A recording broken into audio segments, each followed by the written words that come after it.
오늘 이 얘기를 안 해볼 수가 없을 거예요. 국민의힘 한동훈 대표. 글쎄요, 이제는 앞에 전자가 붙어야 될 거예요. 오늘 당대표 사퇴 이 기자회견을 했습니다. 영상 보시고 이어가 보도록 하겠습니다. 국민의힘 당대표직을 내려놓습니다. 최고위원들의 사퇴로 최고위가 붕괴되어 더 이상 당대표로서의 정상적인 임무 수행이 불가능해졌습니다. 그제 의총장에서 일부 의원들의 격앙된 사퇴 요구를 받고 나올 때 어느 젊은 기자 한 분이 제가 당대표에서 쫓겨나는 이유가 된 이번 탄핵 찬성을 후회하느냐고 물었습니다. 잠깐 동안 많은 생각들이 그리고 제 인생의 많은 장면들이 스쳐갔습니다. 마음 아프신 우리 지지자분들 생각하면 참 고통스럽지만 여전히 후회하지 않습니다. 저는 어떤 일이 있어도 대한민국과 주권자 국민을 배신하지 않기로 약속했기 때문입니다. 하지만 계엄이 잘못이라고 해서 민주당과 이재명 대표의 폭주와 범죄 혐의가 정당화되는 것은 절대 아닙니다. 자, 대표 취임 146일 만에 굳이 꼽아보면 146일 만에 물러났어요. 근데 지금 발언 중에 두 가지가 딱 귀에 들어와요. 쫓겨난다. 당대표 자리에서 쫓겨난다. 탄핵 찬성 후회하지 않는다. 그런데 이제 쫓겨난다고 말씀하시면서 최고위원들이 모두 사퇴해버려 당대표 임무를 수행할 수 없었다는 거잖아요. 그럼 저도 마찬가지로 네. 146일 만에 최고위원직을 사퇴했는데 네. 이 정치라는 것이 당 지도부, 당을 대표하거나 당의 의사결정을 책임지고 있는 지도부라면 정치적 사건이 있으면 그에 대해서 정치적으로 책임지는 모습이 필요할 수밖에 없거든요. 왜냐하면 잘했든 잘못했든 옳든 그르든 우리는 유권자의 심판을 받아야 되잖아요. 그러면 당 지도부에 있는 최고위원인 저 또 선출직 5명이 사퇴를 하는데 자신은 책임질 생각이 있었던 것이 아니고 우리 때문에 쫓겨났다고 표현을 하잖아요. 그건 잘못이죠. 그렇지 않습니까? 그리고 지금 격앙된 의원들, 의원총회장에서 격앙된 의원들이 사퇴하라고 요구했다고 하는데 네. 그 과정은 사실 당론, 당의 의사결정을 통해서 많은 토론과 협의를 거쳐서 어떤 사안에 대해서 결정을 했는데 그것을 당을 대표하는 당대표가 오히려 그 반대되는 주장을 하고 그를 통해서 당의 협상력을 약화시키고 함으로써 당의 주요한 구성원들인 국회의원들이 이 당 대표에 대해서 불신임 결정까지 했어요. 그런 상황이기 때문에 저는 한동훈 대표께서 네. 뭐 여러 가지 억울한 점도 있고 스스로는 옳다고 생각하겠지만 정치적으로는 반드시 올바른 말, 맞는 말을 한다고 해서 그것이 꼭 바른 길을 간다고 생각하지 마시고 국민들의 그 판단 또 지지자들도 이 당에 보여주고 있는 여러 가지 기대를 너무 저버리지 않는 그런 노력도 필요하다는 것이죠. 그러다 보니까 네. 그동안에 우리 당의 당원들 또 국회의원들 그리고 심지어 지도부에 있는 사람들조차 네. 수긍하지 못하는 분들이 많았고 특히 한동훈 대표와 뭐 러닝메이트로 이 당 지도부에 출마했던 그 장동혁 최고위원, 진종호 최고위원조차 사퇴해버리는 그런 상황이 된 겁니다. 그래서 조금 더 우리 당의 대표로서 본연의 자세를 좀 회복했으면 하는 바람이 있었지만 아쉬운 대목입니다. 네. 한동훈 전 대표, 이젠 전 대표겠죠. 한동훈 전 대표 사퇴 기자회견하고 어디로 향했을까요? 그 영상도 마저 보시고 이어가 보도록 하겠습니다. 고생 많았습니다.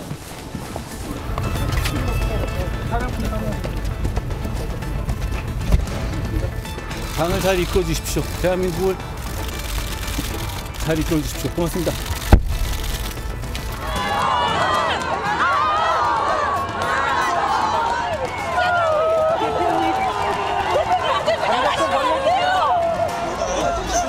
많이 와줘 고맙습니다. 여러분, 저는 괜찮습니다. 여러분, 저는 이 나라가 잘 되게 하는데 끝까지 최선을 다할 겁니다. 여러분 고맙습니다. 제가 이거 아까 제가 쓴 건데요. 꼭 가지십시오. 대표님, 우리하고 저를 지키려고 나서지 마세요. 제가 여러분 고맙습니다.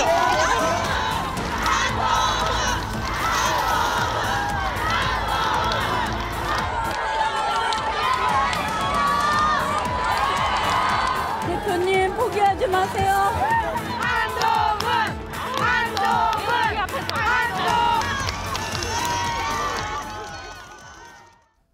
분명해 보이는 건 대표 자리에서 물러나긴 했지만 물론 이제 그 어디까지 언제까지 갈지는 모르겠지만 팬덤은 여전히 확실하다.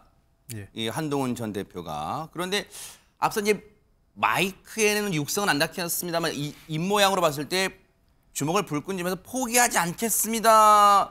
어떤 뉘앙스를 갖고 있어? 포기하지 않겠다. 당대표 중에서 물러났는데 뭘 포기하지 않겠다는 걸까요? 한동훈 대표도 이미 정치에 입문했기 때문에 어떠한 형태든 정치를 계속하겠다 그런 의미겠죠. 그게 뭐 대통령 선거에 출마하겠다는 의미일 수도 있고 이후에 상황에 따라서. 예. 그리고 또 정치라는 게 또 여의도에서 유명한 말이 있습니다. 꺼진 불도 다시 보라는 게 있는데 지금이야 뭐 저 당대표직에서 그만두고 야인으로 돌아가지만 그 지난번 대표 선거 때 60% 넘는 지지를 받았잖아요. 그러니까 여전히 국민의힘 정치인 중에서 가장 많은 대중적 기반을 가지고 있는 사람 중에 하나라는 측면에서 여전히 그 정치적 자산이 될 수 있죠. 국민의힘 입장에서는. 아하, 네네. 다만 한동훈 대표한테 제가 꼭 한마디 좀 뭐랄까 조언처럼 한다면 아까 김재원 의원님도 말씀하셨지만 빨리 가려면 혼자 가지만 멀리 오래 가려면 좀 같이 가는 방법을 좀 고민했으면 좋겠어요. 예. 그러니까 이번 과정에서 저는 한동훈 대표의 선택이 그리 나빴다고 생각하지 않습니다. 비상계엄 막는 과정에서 잘 했고 그다음에 중간에 약간 질서 있는 퇴진하면서 약간 혼란을 하고 비판을 받았지만 어쨌든 마지막에 저 탄핵에 동참하면서 그래도 국민의 눈높이에 맞추려고 하는 그런 노력은 저는 높이 평가합니다. 다만 그 과정에서 그러면 그 같이 하는 의원들을 많이 확보하지 못했고 또 자신의 입장을 충분히 다른 최고위원들 그리고 또 당의 동료 의원들한테 설명하는 시간들을 많이 갖지 못했던 것 같아요. 네네. 그런 측면에서 결국은 자꾸 어떤 일을 할 때 혼자 독단적으로 결정하는 모습 그리고 또 그 결정이 당의 의원들에게 공감대를 형성하지 못하는 과정 이런 것들은 아마 한동훈 대표가 돌아와서 당대표로서의 내가 무엇이 부족했는지 이 억울함도 있을 거예요. 근데 억울함과 분노로 돌아보면 자기가 잘못한 걸 못 보는데 어떤 회고적 자세로 자기를 성찰적으로 돌아보면 도리어 그 정치인으로 한번 성숙하는 좋은 계기가 될 수 있다 이렇게 보입니다. 아하. 이제는 말씀하신 것처럼 야인으로 당분간, 글쎄 당분간이라는 게 언제까지일지는 모르겠어요. 야인으로 돌아가게 됐어요. 그런데 이 과정에서요. 한동훈 전 대표, 이 한동훈 대표를 대표직에서 물러나게 한 건 친윤계가 아니라 오히려 배신한 친한계 의원들 때문이란 주장이 나왔어. 얘기 들어보시고 이어가 보도록 하겠습니다. 이게 논의가 없었고요. 그냥 의아하게 생각을 합니다. 그날 당시에 의총 상황이 거의 뭐 인민재판 상황이었다고 하더라고요. 거의 흥분을 해서 뭐 욕설이 난무하고 그리고 뭐 가만두지 않겠다 뭐 이런 식의 얘기들이 계속 오가면서 뭐 흥분 상태였다고는 하는데 그것에 의해서 영향을 받았나라는 생각이 들긴 하지만 아무리 그렇다고 해도 장동영 최고는 수석 최고위원이고 진정호 최고도 뭐 어린 나이는 아니잖아요. 본인이 의사결정을 충분히 하실 수 있는 그런 자리에 있고 그런데 왜 갑자기 그렇게 대표와 상의하지 않고 그런 결정을 했는지에 대해서는 정치적 도리에도 맞지 않는다 이렇게 생각을 합니다. 친한계 내부의 균열 아니 어쨌든 현실적으로 두 분이 분명히 어떤 갑작스럽게 상의하지 않고 사퇴를 했다라는 것들은 분명한 사실이죠. 그것을 균열이라면 균열이라고 할 수 있을 것 같네요. 저는 사전에는 알지 못했고요. 개인이 또 여러 가지 고민하고 판단하시는 거 아닐까 하고 생각합니다. 지금 친한계로 분류되는 김종혁 지명직 최고위원이었어요. 어차피 이제 이건 의미가 없어요. 지금 와야 됐었기 때문에. 어쨌든 지명직 최고위원이었던 김종혁 위원도 본인도 몰랐고 한동훈 대표도 본인과 상의 안 했다는 거예요. 그러면 김재원 굳이 말씀드릴게요. 전 최고위원이 어차피 물러나셨으니까. 네. 그런데 그러면 혹시 진종호 최고위원이나 장동혁 최고위원이 그리고 인생 경륜이나 정치 경륜인 선배이신 김재원 최고위원과 뭔가 그러면 혹시 뭐 상의를 좀 한 게 있습니까 그러면? 뭐 상의한 적은 없는데요. 네. 저는 그 진종호 최고위원에 대해서는 전혀 몰랐고 장동혁 최고위원은 그 좀 많이 고민하고 있다는 사실은 언론 보도를 통해서 네네. 좀 알았고요. 그 장동혁 최고위원은 실제로 그런 이야기를 많이 했었죠. 그리고 최근에 보니까 오늘자 언론 보도에 보면 인터뷰를 한 내용에 한동훈 대표를 자기가 여러 번 설득했다는 겁니다. 그 중에 한 내용은 귀에 들어오는 것은 우리가 문을 걸어 잠그고 빗장을 걸어 잠그고 막고 있는데 밖에서 워낙에 그 강한 그 힘이 뭐 작용해서 돌파력이 있어서 결국 빗장이 부서지려고 할 때 이런 상황이 있다 하더라도 그래서 이 문을 막기는 어렵지만 우리가 빗장을 열어주고 만세 불러줄 필요는 없지 않느냐 그런 이야기까지 하면서 네. 한동훈 대표를 설득했는데 설득하지 못했다. 네. 그러면 한동훈 대표가 몰랐다고 이야기하는 것 과연 그것이 어느 정도 그 교감을 한 것인지 지금 화면에도 나오는 사진을 보면요. 장동혁 최고는 지금 울먹이고 있잖아요. 근데 그러네요. 뒤에서 웃고 있어요. 그러네요. 이거 표정이 대조가 돼요. 네. 예, 그래서 저런 사진을 보고 제가 두 분 사이에 무슨 일이 있나 하는 생각은 했는데요. 그것을 가지고 배신이라고 이야기하는 건 더 황당한 이야기예요. 왜냐하면 네. 지금 당원들이나 당의 의원들은 한동훈 대표를 보고 또 그런 용어를 쓰잖아요. 네. 그러면 이것을 가지고 한동훈 대표의 입장에서 장동혁 최고는 자신이 가는 대로 무조건 따라가야 된다는 전잘에 배신했다 이렇게 이야기를 만약에 한다면 그게 맞을까요?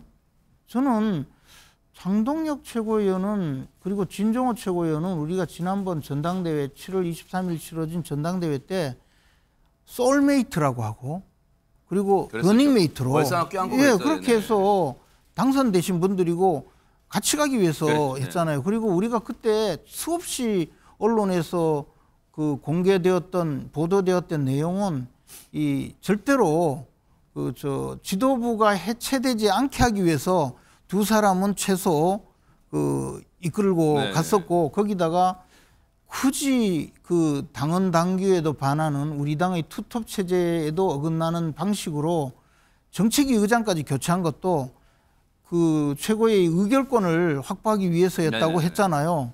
그런데 한 분도 아니고 두 분이 먼저 사퇴를 해버렸어요. 그러면 그 자신의 소울메이트, 자신과 러닝메이트로 당선되었던 저 장동혁 최고위원도 공감을 못한 것 아닙니까? 네. 더욱이 장동혁 최고위원은 재선 의원이에요. 네. 그리고 한동훈 대표와는 지난 총선 때 사무총장으로 호흡을 맞춘 분이거든요. 저는 그런 분한테 내가 좀 같이 공감하지 못해서 혹시 내가 좀 잘못이 있는 것 아닌가 이렇게 돌이켜보는 거는 몰라도 이 김정혁 최고위원이 더군다나 함께 최고위원으로서 한편이 돼서 움직였던 분을 뭐 배신이니 이런 용어로 쓰거나 몰랐다고 하거나 하는 것은 저는 제가 보기엔 좀 의아하고 동의하기 좀 어려운 이야기입니다. 네. 혹시요 그런 걸 이번에 한동훈 전 대표는 이른바 비싼 수업료를 지불하고 느꼈을까요? 뭐냐면 이번에 이제 탄핵 과정에서 여러 차례 의총이 열렸는데 그동안에 아마 이제 여러 언론의 영상으로도 확인하셨을 거예요. 시청자분들도. 뭐냐면 한동훈 대표 면전에서 친윤계 의원들 중심으로 고성, 특히 이제 반말을 쓰는 고성, 그리고 어떤 육성이 나왔냐면 너는 무사할 것 같으냐 그런 것도 나왔다고 취재기자가 전언을 했어요. 너는 무사할 것 같으냐 한동훈 대표 향해서. 그리고 가결된 뒤에 의원총회에서는 분위기가 더 살벌했고 험악했고 어떤 친윤계 의원들은 뭐 물병을 한동훈 대표한테 향해 던진 건 아니겠지만 물병을 집어 던지면서까지 막 고성치고 그랬다는 거. 혹시 한동훈 전 대표 입장에서는 야 내가 이게 원외 즉 배지가 없는 대표의 한계가 이런 거구나 혹시 그런 것도 느꼈을까요? 어떻습니까? 그렇게 느끼면 그렇게만 느끼고 그렇게만 인식한다면 굉장히 이제 그 하수 학습이 덜 된 거예요. 덜 된 게 아니라 그 충분하게 이제 배울 기회를 활용하지 못한 거죠. 아까도 제가 말씀드렸지만 분노와 억울함보단 성찰적 시간을 갖는 게 중요하다라고 했지 않습니까?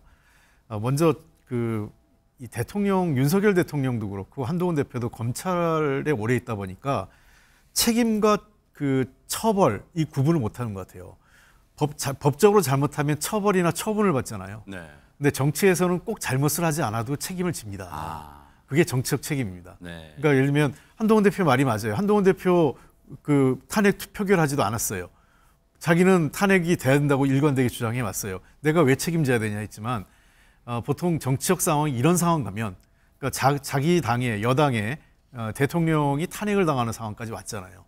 자기가 잘못한 건 아니지만 그러나 여당 대표도 이런 상황이 초래된 거에 대한 포괄적 책임을 지는 겁니다. 그러면 보궐선거하면요. 선거가 지면 내가 당대표가 선거를 뛴 거 아니잖아요. 그런데 보궐선거에서 뭐 예를 들면 뭐 한 5개 전 했는데 5개 다 졌다. 그러면 대개 당대표들이 그만둡니다. 내가 선거를 뛴 것도 아니고 내가 진 것도 아니지만 그 책임을 당대표가 지는 거죠. 그래서 법적 처벌 처분과 정치적 책임은 다르다. 한동훈 대표가 뭘 진짜 잘못했고 잘못했기 때문에 처벌받는 게 아니라 당대표니까 그 책임을 지게 되는 겁니다. 네. 그래서 저는 이번 그 진정호 최고나 장동혁 최고가 물러나는 과정에서 도리어 그 한동훈 대표 입장에서는 자기가 그래도 같이 제일 호흡을 맞췄던 최고위원이잖아요. 그분들이 얼마나 인간적 고뇌가 있어서 이런 결정을 했을까. 네. 도리어 그분들을 감싸 안아주고 국민의힘 의원들에게 고맙다고 해주는 게 더 필요하다. 그리고 제가 의총이 우리 민주당도 여러 번 있었는데요. 대통령이 되는 과정이나 정치 지도로 성장하는 과정에서 의총에서 별의별 험한 말 듣는 것은 당연합니다. 누가 그 대권 주자로 가는 길에 주단을 깔아주지 않습니다. 네. 가시밭길을 헤치고 가야 그게 정치 네. 지도자로 성장하는 과정이죠. 근데 네네. 책임 문제 말씀하시니까요. 네네. 당 소속 국회의원들이 그렇게 좀 심하게 항의를 한 것은 단순히 탄핵이 통과되었으니까 당신이 책임지라 이런 이야기가 전혀 아니에요. 그래요? 네. 처음에 그 계엄령 선포되고 그것을 해제하는 과정에 해제 투표를 한 것에 대해서 아무도 그에 대해서 반박하지 않았어요. 우리 당 소속 의원들이 다만 국회 진입을 못한다든가 뭐 이런 상황이었고 그것 때문이었고 그 자체를 비판한 적도 없고 그 이후에 많은 경우에 한동훈 대표가 수시로 말을 바꾸고 헌법이나 법률상으로 이해할 수 없는 그런 주장을 많이 할 때 단 한 번도 최소한 최고위에서도 의논해 본 적이 없어요. 네. 그리고 심지어는 탄핵 찬성을 하자고 기자회견을 할 때 그 기자회견장 가기 직전에도 네. 최고회의가 있었는데 네. 귀뜸조차 하지 않았어요. 그리고 그냥 가서 혼자 발표한 겁니다. 그러면서 네. 당의 의사인 것처럼 주장을 하니까 네. 그러면 그 당시에 일단 탄핵을 반대하자라고 전략을 세우고 당론을 결정해 놓은 당 소속 국회의원들 입장에서는 네. 물을 수가 있죠. 왜 당신은 당론을 따르지 않느냐. 그런데 당론을 혼자 따르지 않는 것으로 끝난 것이 아니고 탄핵 찬성 투표를 한 분은 바로 한동훈 대표의 수하에 있는 국회의원들이었거든요. 그래서 그것을 가지고 그 사람들까지 왜 당론을 어겨가면서까지 적을 이롭게 하느냐라는 비판을 하고 있는데 거기 대고 내가 투표했습니까?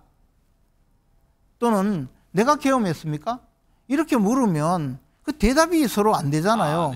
그런 상황이다 보니까 비판을 한 것이고 그것이 그런 비판이 고조되니까 그것을 지켜보고 있던 장동혁 최고가 한동훈 대표가 그 의원총회장을 나가자마자 나는 사퇴하겠다고 하고 심지어는 그전에는 한동훈 대표를 의총장으로 좀 모셔오라고 원내대표가 그 대표 비서실장에게 부탁을 하니 그거 자기는 그 일을 하기가 싫었는지 몰라도 비서실장이 그 자리에서 사퇴를 해버렸어요. 그런 굉장히 그 중요한 이 상황이었죠. 그래서 단순히 뭐 정치적인 책임을 넘어서는 문제였다고 봅니다. 자, 이렇게 되면 당 대표가 물러났기 때문에 국민의힘은 앞으로 이제 비대위 체제가 될 수밖에 없어요. 이제 앞으로 뭐 당분간은 비대위원장을 선출하기까지는 임명하기까지는 권성동 원내대표가 권한대행을 할 수밖에 없고요. 그 기간이 얼마나 될지는 지켜볼게요. 이 얘기 해볼게요. 어제 이재명 대표도 그 얘기를 했습니다. 한덕수 총리 이제 권한대행 체제로 정부가 이제 흘러갈 수밖에 없는데 이재명 대표하고 이제 권성동 국민의힘 원내대표가 신경전을 벌인 듯한 모양새가 벌어졌어요. 왜 그랬는지 그 발언들을 쭉 들어보시고 이어가 보도록 하겠습니다. 여당의 입장, 지금 이제는 여당이 아니죠. 국민의힘. 이제 여당, 야당 안 했으면 좋겠습니다. 여당은 사라졌죠. 야당도 없습니다. 대통령이 직무가 정지된 상태입니다. 대통령이 없어진 상태와 같은 거죠. 이전에는 자기 소속 대통령을 보호하기 위해서 그런 정무적 판단을 했다면 이제는 그냥 국회 구성원 제2당으로서 국정 안정, 민생 회복이라고 하는 큰 공통의 목표에 협조하지 않을 이유가 없다고 생각합니다. 탄핵 소추 이후에 민주당이 여당이 된 것처럼 또 국정 운영의 책임자가 된 것처럼 행동하는 것은 옳지 못하다, 적절하지 않다, 그렇게 생각을 하고 있습니다. 여전히 국민의힘이 여당이고 이 윤석열 정부 임기가 끝날 때까지 여당으로서 책임 있는 자세를 취하겠습니다. 이재명 대표가 제안한 국정안정협의체, 권성동 원내대표의 표현은 약간은 격앙된 게 솔직히 말하면 그 내심이 이게 깔려 있는 것 같아요. 이재명 대표가 벌써 대통령이 된 듯한 행동을 하는 것 같다. 아마 그걸 마음에 두고 있는 것 같아요. 마뜩지 않아 보입니다. 어떻습니까? 네, 아직 여당 맞죠. 국민의힘이 여당 맞는데 지금 제가 보기에는 여당이 누구냐, 야당이 누구냐, 일당이 누구냐 이런 걸 따지는 건 되게 국민 입장에서는 좀 한가해 보이고 국민 눈높이 안 맞는 것 같습니다. 네.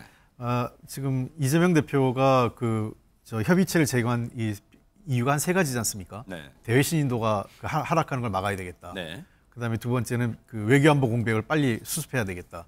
그리고 3번째는 민생 경제가 지금 심각하니 네. 이거에 대한 대응 방안을 대책을 좀 수립하자. 이 3가지. 그리고 국민들을 그를 통해서 국민을 좀 안심시키자 하는 거기 때문에요.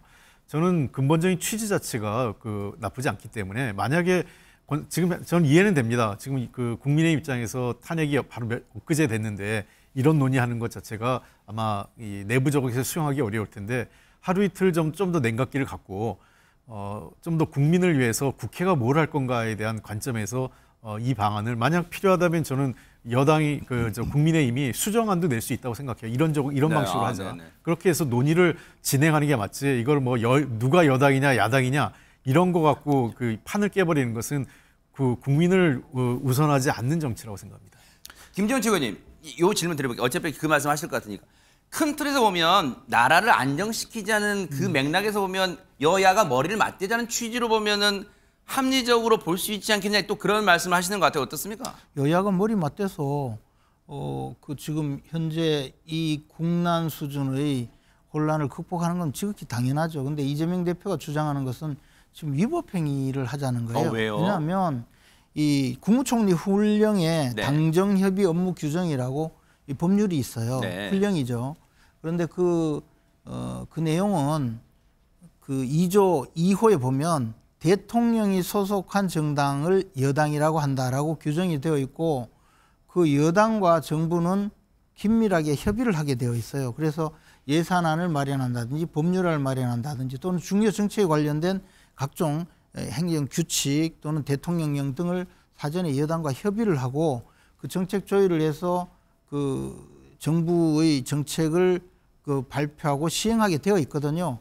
그런데 거기에 지금 이재명 대표가 민주당이 이제 거의 190석에 육박하는 그런 의석을 갖고 있다가 보니까 지금 대통령 탄핵 외에는 지금 대통령 탄핵되었고 모든 공직자를 마음대로 탄핵할 수 있잖아요. 네. 그래서 국무총리에 대해서 우리 말 제대로 듣지 않으면 탄핵하겠다. 이렇게까지 지금 엄포를 놓고 시작을 하고 있는데 거기에 정책 협의를 하자고 하는 것도 그 일환이라고 봅니다.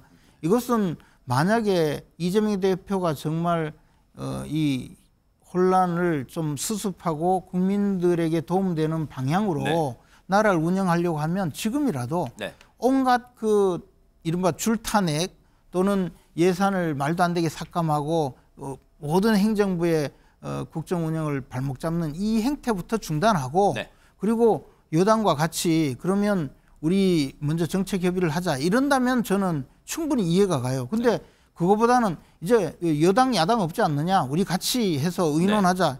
사실은 결정권을 갖겠다는 거죠. 지금 의회의 권력을 가지고 국정을 완전히 그 농단하고 있는 이 상황을 넘어서서 이제 국가 운영, 그 정부 운영의 기본 권력까지도 자기 손에 넣겠다는 그런 표현이기 때문에 네. 그것이 잘못되었다는 거죠. 두 분께는 마지막 질문, 시간 관계상 마지막 질문 될 것 같아요. 물론 이제 정치권에서는 여나 야나 할 거 없이 아직은 금기시되는 단어긴 표현이긴 합니다만 조금 섣부른 언론들 사이에서는 조기 대선 가능성이 이제 나오기는 해요. 그 조기 대선이 치러진다는 걸 단정할 수는 없는 거예요, 아직은. 그런데 조기 대선 가능성이 이제 제기될 때 뭐 개혁신당의 이준석 의원 등등등이 이제 이재명 대표를 겨냥하는 발언을 했어요. 이제 윤석열 대통령도 탄핵이 됐으니까 이재명 대표도 이제 뭔가 사법 리스크를 순리대로 시간표대로 받아라. 계속 거부하거나 미루지 말고 재판 연기하지 말고 뭐 당당하게 받아라 이렇게 요구하고 나섰는데 이건 어떻게 봐야 될까요? 저는 그런 말 자체도 의미가 없다고 생각을 합니다. 왜냐하면 그런 말 자체가 일종의 사법부에 대한 압력이고요. 그냥 원리 원칙대로 사법부가 하면 됩니다. 이재명 대표도 그것을 고의적으로 회피할 이유도 없고 그다음에 여당도 그 사법부에게 빨리 해라 이렇게 압박을 가할 이유도 없는 거죠. 사법부는 사법부의 시간대로 또 원칙대로 기준과 원칙이 있을 거 아니겠습니까? 그것대로 진행을 하면 됩니다. 그거 갖고 누가 뭐라 그러겠어요. 그러니까 자꾸 사법부에서 늦춰라, 빨리 해라 이것 자체가 저는 사법부의 독립성을 침해할 수 있다 이렇게 생각하고요. 말씀 죄송한데 아마 이재명 대표가 그 탄핵안 가결 이후에 그 많은 시민들 집회에 있던 시민들 앞에 단상에 서서 했던 말 중에 이제 헌재가 빨리 조속한 파면 결정을 해달라 아마 그 언급을 하는 걸 가지고 이제 이 뭔가 이재명 대표도 이제 사법부의 이 심판을 빨리 받아라 아마 그렇게 얘기를 하는 것 같아요. 그러니까 유추해석인 건데요. 네네. 그 헌재가 빨리 결정해달라 왜냐하면 국정공백을 최소화해야 되니까 네네네. 그 얘기를 하는 거하고 나의 재판을 미뤄달라 이렇게 얘기하는 건 다른 얘기잖아요. 그러니까 이재명 대표는 본인의 그 재판 처분 과정은 그대로 사법부가 결정한 대로 따를 겁니다. 그런데 헌법재판소는 빨리 하면 되는 거고요. 그러니까 저는 제가 얘기하는 거는 이거를 뭐 빨리 하자, 늦게 하자 얘기할 필요도 없고 사법부가 알아서 결정한 대로 따르면 된다는 거죠. 그렇게 네. 빨리 하라, 늦게 하라는 것 자체가 도리어 또 다른 사법 공정성을 침해할 수 있다고 생각합니다. 근데 반면 국민의힘 입장에서는 이재명 대표 측이 재판을 고의로 연기하려고 한다 이런 쪽에 움직임이 좀 무게를 두는 것 같아요. 계속 분위기가. 아니 당장이에요.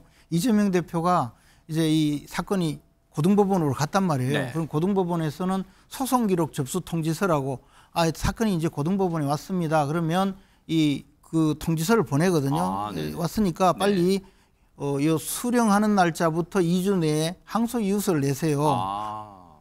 그러면 이 통지서를 받아야 재판이 진행이 돼요. 네. 근데 이 통지서를 안 받으려고 문 잠궈 놓고 안 받는단 말이에요. 아하. 그리고 이재명 대표가 어디 있는지 대한민국 국민이 다 아는데 지금 현재 어디 계시는지 등기우편을 전달을 못해서 지금 재판 진행이 안 돼요. 거기다가 변호인 선임을 안 할 리가 없지 않습니까? 근데 변호인 선임을 하지 않고 있어서 또 진행이 안 돼요. 이런 식으로 꼼수를 부리니까 이제 그런 요구를 하는 거죠. 네. 뭐 단순히 재판부에 빨리 재판하시오 이 문제가 아니고 이재명 대표님이 요 하루라도 재판을 미루기 위해서 벌이고 있는 이 작태가 온갖 자범 수준의 그 행위거든요. 그래서 지금 이야기하는 거고 네. 그렇다고 하더라도 뭐 저 개인적인 생각일 수도 있고 또는 많은 전략가의 생각일 수도 있고 한데 이재명 대표님이 스스로 자기가 지금